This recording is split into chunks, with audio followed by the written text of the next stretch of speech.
चलिए आज हम इस वीडियो में सीखने वाले हैं कि √3, √5, √7 एक अपरिमेय संख्या है या उसके अलावा भी है 2 + √3 या माइनस में दे दे या भागा में दे दे या गुना में दे दे, तो भी हमको क्या सिद्ध करना है? अपरिमेय संख्या सिद्ध करना है। तो देखिए माना कि √3 एक अपरिमेय नहीं बल्कि क्या है, मान लीजिए कि √3 क्या है, परिमेय संख्या है।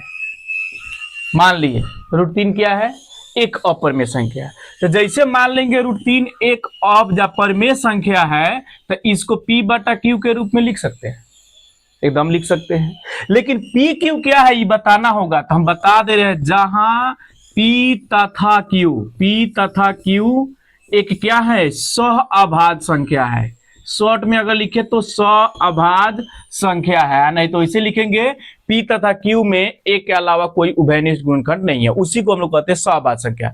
सहअभाज्य संख्या मतलब दो संख्या ऐसी संख्या जिसके एक के अलावा दूसरा किसी संख्या से भाग न ले। जैसे मान लो कि 3, 4 ले लिया, 3, 4 क्या है आपका, सहअभाज्य संख्या, एक के अलावा दूसरा किसी भी संख्या से भाग नहीं लगेगा। बात समझे?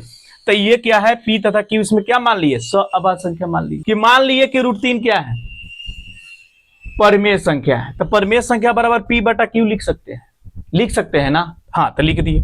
जहां P तथा Q एक क्या है, सहअभाज्य संख्या। सहअभाज्य संख्या का मतलब एक के अलावा कोई उभयनिष्ठ गुणनखंड P और Q में नहीं है।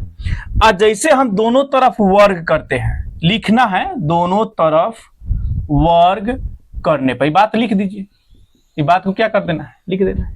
तो दोनों तरफ वर्ग करेंगे तो मान में तो कोई परिवर्तन नहीं होता है। हम वर्ग करके आपको सिद्ध करके बता देते हैं कि दोनों तरफ वर्ग करने पे क्या होगा। मान लीजिए कि वर्ग करेंगे तो रूट तो हट जाएगा, 3 तो हो जाएगा, लेकिन बराबर में भी तो बताना पड़ेगा ना कि बाटा के रूप में नहीं आएगा। यहाँ पे ध्यान दीजिए, दोनों तरफ मैंने अगर वर्ग कर दिया तो स्क्वायर के बदले में रूट हट जाएगा, क्या हो जाएगा, 3 हो जाएगा। यहाँ देखिए P² क्या हो जा रहा है, Q। अब देखिए P तथा Q में मैंने बोला था कोई उभयनिष्ठ गुणनखंड नहीं है। यहां भी अगर एक तरफ और अगर करते हैं तो 3Q² बराबर P²। अगर हम Q को उधर भेजते हैं तो 3Q भागा में है, गुना में तो नहीं जाएगा, तो भागा में, यानी P²/Q। क्या देखने को मिल रहा है, देखने को तो हमें यही मिल रहा है कि 3Q क्या है आपका, ये पूर्णांक संख्या है, ये बाटा में है तो क्या में हो गया, भिन्न संख्या है। तो बताइए क्या पूर्णांक संख्या कभी भिन्न संख्या के बराबर हो सकता है? नहीं ना। तो पूर्णांक संख्या बराबर क्या हो गया, भिन्न संख्या। तो पूर्णांक संख्या भी बराबर भिन्न संख्या जो क्या है, असंभव है। जो क्या है, क्या बोलेंगे इसको, असंभव है, ये हो ही नहीं सकता है। तो जब असंभव है तो इसका मतलब हम कह सकते हैं कि √3 जो क्या है, जो माने हैं, मान्यता हमारी क्या है, √3 ये गलत है। √3 जो हम मान लिए हैं परिमेय संख्या जो कि कथी है, गलत है। यानी हमारी मान्यता क्या है, मान्यता √3 क्या है, गलत है, गलत है। चाहे सीधे लिखिए ना, हमारी मान्यता क्या है, गलत है। अतः हम कह सकते हैं √3 एक परिमेय नहीं है बल्कि क्या है, बल्कि अपरिमेय संख्या है। बल्कि क्या है, अपरिमेय संख्या है।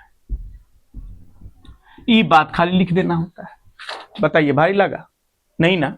फिर समझिए, देखिए √3 एक परिमेय संख्या है, ठीक है। ये भाषा आपको लिख देना होता है कि √3 एक, मान लीजिए जब परिमेय संख्या था P/Q के रूप में लिख सकते हैं आप, परिमेय संख्या पढ़े जो P/Q के रूप में। लेकिन इसमें P और Q क्या है, एक धनात्मक पूर्णांक कह लीजिए, या फिर कह सकते हैं P तथा Q में कोई उभयनिष्ठ, एक के अलावा कोई उभयनिष्ठ गुणनखंड नहीं है। नहीं तो शॉर्ट में अगर आपको लिखना है, एग्जाम देना है, तो आप बोल सकते हैं P तथा Q क्या है, सहअभाज्य संख्या। समझ जाएगा आदमी, सहअभाज्य संख्या का मतलब होता है एक के अलावा कोई दूसरा की संख्या से भाग ना लगे, ठीक है। एक के अलावा कोई भी संख्या उभयनिष्ठ गुणनखंड नहीं है। दोनों तरफ हम क्या कर दिए, वर्ग कर दिए। तो वर्ग करने पर इस पर से तो रूट तो हट जाता है, लेकिन इधर P²/Q। अब यहाँ पे ध्यान दीजिए, यहाँ Q गुने Q है, 2 Q है, तो एगो Q के हम बाएं तरफ ले लिए, यहाँ पे डायरेक्ट समझिए, और यहाँ पे P²/Q हो गया। अब देखिए P²/Q जब जैसे आपने देखिएगा तो क्या दिखेगा आपको, भिन्न संख्या के रूप में। कथी, ये P²/Q कथी है, भिन्न संख्या है, भिन्न संख्या है। इधर कथी हो गया, 3Q पूर्णांक संख्या। यानी कि पूर्णांक संख्या बराबर क्या हो गया, भिन्न संख्या। जब पूर्णांक संख्या भिन्न संख्या के बराबर है तो ये हो सकता है संभव नहीं, तो यह क्या है, असंभव है। पूर्णांक संख्या बराबर भिन्न संख्या क्या है, असंभव है। अब यही भाषा लिखना आते हैं, हमारी मान्यता क्या है, गलत है। जो माने थे √3 एक परमेय, जो क्या है, गलत है। या तो √3 एक परमेय नहीं है बल्कि क्या है, अपरमेय संख्या, ये चीज लिख देना है। इसी टाइप से आपको √5 अगर बोले तो 3 की जगह पर क्या लिख देना है, √5 को लिख देना है। 7 बोले तो 7 को लिख देना है। बाकी सब भाषा इसी तरह से बनाना है, यानी कि एगो क्यू की इधर ले लीजिएगा, एगो क्यू उधर रहने दीजिएगा, तो नीचे तो इधर आपको पूर्णांक संख्या में आ जाएगा, एक और बटा के रूप में आ जाएगा। फिर वही आ जाएगा पूर्णांक संख्या बराबर भिन्न संख्या, जो क्या है, असंभव है। तो हम असंभव है तो हमारी मान्यता क्या हो गई, गलत हो गई। गलत जब हो गई तो ये परमेय का थोड़े रहा, क्या रहा, अपरमेय। क्या कि परमेय मैंने लिख के कोशिश किया उसको बनाने का, लेकिन नहीं हुआ। ठीक है, हाँ, लेकिन अगर यही सब क्वेश्चन अगर आपको बाटा में दे दे, प्लस माइनस में दे दे, थोड़ा सा चेंजिंग करना है, ज्यादा नहीं चेंजिंग करना है, थोड़ा सा चेंजिंग करना है, बाकी सब में भाषा उसी के जैसा आपको लिखना है। ठीक है, देखिए अगर हम मान लेते हैं 2 + √3 क्या है, प्लस हो को चाहे माइनस हो को, आप समझ जाइएगा। ठीक है, क्या है, परमेय मान लिए हैं तो लिख सकते हैं कि 2 + √3 बराबर P/Q, लिख सकते हैं ना। जब लिख सकते हैं तो बस आपको तो बताना है, सिद्ध करना है कि देखिए बउआ, ये भरे अपरमेय कभी भी बटा के रूप में ना हो सकता है, यानी हम √3 के नहीं ले सकते हैं। अब P/Q वही प्लस में है तो उन्हें भेज दिए तो कथी में आ गया, माइनस में हो गया। प्लस में भेज दिए तो प्लस में है तो उन्हें चला गया था माइनस में हो गया। ठीक है, प्लस में भेज दिए तो उन्हें चला गया तो कथी में हो गया, माइनस में हो गया। अब तो एक बटा पर के घटाव बना लेंगे, तो बटा पर के √3 के नहीं रहने दीजिए, इसको बटा पर घटाव बना दीजिए। जानते हैं ना बटा पर घटाव, Q को लघुत्तम P - 2Q। फिर क्या आपको देखने को मिल रहा है, P और Q में उभयनिष्ठ गुणनखंड भी तो इसमें नहीं ना दिख रहा है, दिख रहा है। अरे भाई Q से Q दोनों बड़ा का थोड़े कट जाएगा, नहीं ना। तो फिर ये क्या हो गया आपका, भिन्न में आ गया ना, कथी में आ गया, भिन्न संख्या। इधर कथी है, अपरमेय। √3 क्या है, अभी सिद्ध किया ना, √3 अपरमेय है, तो √3 क्या है, अपरमेय संख्या। इधर कथी बच गया, भिन्न संख्या। तो बताइए अपरमेय संख्या कभी भिन्न संख्या के बराबर होता है नहीं, जो कि क्या है, जो असंभव है। ये बात आपको फिर इसी में बोल देना है, जो क्या है, असंभव है। यही बातवा में हमारी मान्यता क्या हो गया, गलत हो गया। अतः √3 के जगह पर आप क्या लिखेंगे, 2 + √3 एक परमेय नहीं है बल्कि क्या है, अपरमेय संख्या है। समझ रहे हैं, तो बस वही चीजें है। अब यही माइनस में अगर लिखते तो ओ भरे भेजते, तो प्लस में आता बटा के जोर बना देते। तो देखिए ये सब चीज जो है बहुत आसान तरीका, आप लोग माथा पेची करने लगते हैं। एक बार कंसेप्ट समझ जाइए, इस टाइप से हर तरह बना दिए। हाँ, थोड़ा बटा वाला है, बटा वाला भी कैलकुलेशन आपको बता देते हैं। बस आपको करना क्या है कि रूट वाला को बाया साइड ले लीजिए, आप बिना रूट वाला को ऊपर भेज न दीजिए, उन्हें भिन्न में अपने आ जाएगा, करके दे देखिए। चलिए एक और समझते हैं, धराधर। √3/2 एनहू लिख दी, तो हम देखिए हम 2 को ऊपर भेज देते हैं। हम कौनों को भेजे, हमको तो सिद्ध करना है कि हाँ भाई ये अपर में कभी भिन्न के बराबर हो ही नहीं सकता, लेकिन उसको हम भेज सकते हैं ना 2 को उधर। तो √3 हमें नहीं के नहीं रहने दिए, ये भागा में है तो नहीं जाएगा था गुना में, हाँ लेकिन भेजेंगे तो रूल के अनुसार भेजेंगे। तो देखिए ये भागा में है 2, होने जाएगा था गुना में, तो गुना में लिख सकते हैं 2P/Q, लिख सकते हैं ना, हाँ एकदम लिख सकते हैं। तो जैसे आप लिख दिए तो इधर क्या हो गया आपका, अपरमेय संख्या। इधर कथी में आपको दिख रहा है, भिन्न संख्या, यानी बटा में आ गया कि ना। आज बताइए PQ में कोई उभयनिष्ठ गुणनखंड है, नहीं है, तो ये क्या हो गया, परमेय हो गया, यानी बटा के रूप में हो गया। तो अपरमेय संख्या कभी भिन्न के संख्या के बराबर हो भी नहीं करता है, तो फिर भी आपको आ सकते हैं ये क्या है, असंभव है, जो क्या है। फिर वही बात बोलना हमारी मान्यता के अनुसार यह गलत है। अब यहाँ पे संख्यावा के मानों बदल देंगे। अब यहाँ पे 2 + √3 ना बोल करके जो क्वेश्चन दिया था √3/2, तो कहेंगे √3/2 एक परमेय नहीं है बल्कि क्या है, अपरमेय संख्या है। बोलिए हल्का लग रहा है कि नहीं। तो बस अब उसी तरह एक और बता दे गुणों वाला है कि उसको अब बना लीजिएगा। बोलिए ना, तो चलिए भाई उसको भी बता देते हैं। आइए 2 √3 हमको क्या करना है भाई, हमको रूट वाला के इधर लाइए ना, रूट वाला को इधर लाइए ना। दो कति में गुना में तो नहीं जाएगा था, भागा में पी बटा क्यू में से जाकर समाएगा 2q। फिर क्या आपको दिख गया, ये क्या है आपका अपरिमेय संख्या, ये क्या है भिन्न संख्या है, क्या है भिन्न संख्या है। तब बताइए अपरिमेय संख्या कभी भी भिन्न संख्या के बराबर होगा नहीं। तो जब अपरिमेय संख्या चूंकि भिन्न संख्या के बराबर नहीं है, जो क्या असंभव है, सब में वही बात से लिखना है, हई सब सेम के सेम ही रहेगा। बस इतना ही रहबे करता है। 2 नंबर के आपको एग्जाम आता है, मैट्रिक बोर्ड में पूछी जाती है हर साल। यहाँ से एक क्वेश्चन आने का ज्यादा चांस रहता है कि सिद्ध कीजिए कि कोई भी संख्या में एक क्या है अपरिमेय सिद्ध करना है, तो आपको इसी तरह सिद्ध कर देना है बस। बाकी रूल तो बहुत सारा दिया गया, 2-3 रूल से कोई एक बोर्ड वाला भी बनता है, तो उतना ज्यादा आपको चक्कर में नहीं रहना है, बस कंसेप्ट समझना है और उसको बना लेना है। हाँ, ये सब ऑब्जेक्टिव में पूछता है कि इनमें कौन परिमेय संख्या है कौन अपरिमेय संख्या, तो उसको अगर बोलिएगा तो हम शॉर्ट में एकदम में बता देंगे कि परिमेय संख्या कौन है और अपरिमेय संख्या कौन है। तो बस इतना बात समझ जाइए कि रूट में रहे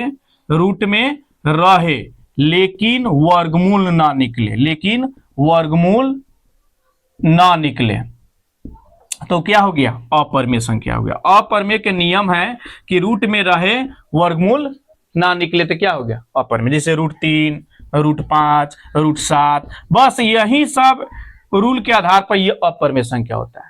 एगो दूसर का होता है दशमलव के रूप में रहे लेकिन कभी भी रिपीट ना करे, कभी भी रिपीट ना करे, संख्या दोहराए नहीं। यानी कि जैसे मान लो कि 1.23 लिख दिए, फिर 2-3 लिख दिए, दोहराने लगा ना दूगो संख्या, तो दोहराए नहीं।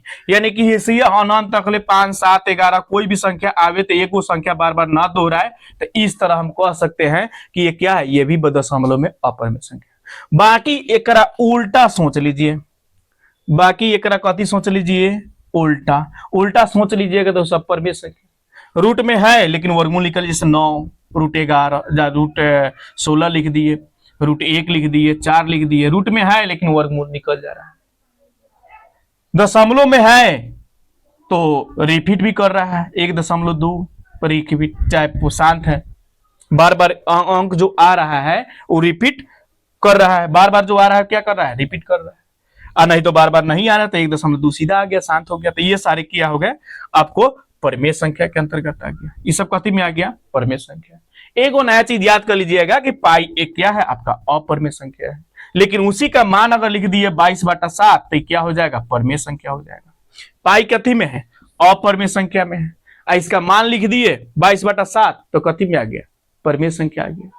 समझ गए। तो ये अपरिमेय जो परिमेय और अपरिमेय पहचानने का ये तरीका था। हाँ, कोई कोई क्या करता है संख्या में देता है, जैसे √27 बटा √3, तो भाई इस तरह अगर दे दिया है तो कटा के देखने में क्या दिक्कत है, जोड़ में घटाव में गुना में है तो जोड़ घटाव वाला तो खैर आसानी होता है, देख लीजिएगा कि एगो परिमेय एगो अपरिमेय तो अपरिमेय ही होगा। लेकिन कोई कोई अगर रूट में दे दिया है, गुना में दे दिया या भागा में दे दिया, कटा कर चेक लीजिए ना, जैसे कटाइएगा तो 3 9 27 √9, 9 को वर्गमूल निकल गया 3, तो ये परिमेय ना होगा। तो देखने से लग रहा था ये अपरिमेय है, क्योंकि √27 अपरिमेय है, √3 भी अपरिमेय है, लेकिन कटाने पर क्या हो गया परिमेय में आ गया। तो जो कटने वाला वो कटा के चेक कर लीजिएगा कि परिमेय है कि अपरिमेय। तो उतना झंझट में पढ़ने की जरूरत नहीं है, आप चेक करके देख लीजिएगा। बस एक बात हम बोलिए दिए कि रूट में है लेकिन वर्गमूल ना निकले, वो हो जाएगा अपरिमेय संख्या। गुना करने पर या भागा करने पर ठीक है, लेकिन वर्गमूल ना निकलना चाहिए, तो क्या हो जाएगा अपरिमेय। रूट में है या वर्गमूल निकल गया था परिमेय। एक उल्टा सोच लीजिए, तो सीधे संख्या में है, रूट में है नहीं है 3 4 5, सब परिमेय में आ गया। एगो पाई वाला हम अलग से बता दिए कि पाई ये क्या है अपरिमेय संख्या, इसको आप याद कर लीजिएगा, बहुत बार ये कंफ्यूजन में डाल देता है, लेकिन मान उसका बैठा देंगे तो क्या हो गया परिमेय संख्या। ठीक है, तो वीडियो कैसा लगा, अच्छा लगा तो ऐसे वीडियो अगर आप चाहते हैं तो सब्सक्राइब कर दीजिए वीडियो को, ठीक है, और शेयर कर देते तो और ही बढ़िया बात है। ठीक है, धन्यवाद। इसके बाद हम लेके आएंगे 1.4 जिसमें शांत एवं अशांत कंसेप्ट भी बताएंगे कि पहचाना कैसे जाता है, और बिना भाग दिए शांत अशांत बताएंगे, एगो भागा दे करके भी बताएंगे कौन शांत है कौन अशांत है, कौन अशांत अनावर्ती भी है, आवर्ती कौन है वो भी बता देंगे। अब बिना भागा दिए शांत एवं अशांत के भी तरीका बता देंगे इसके बाद वाले वीडियो में। धन्यवाद।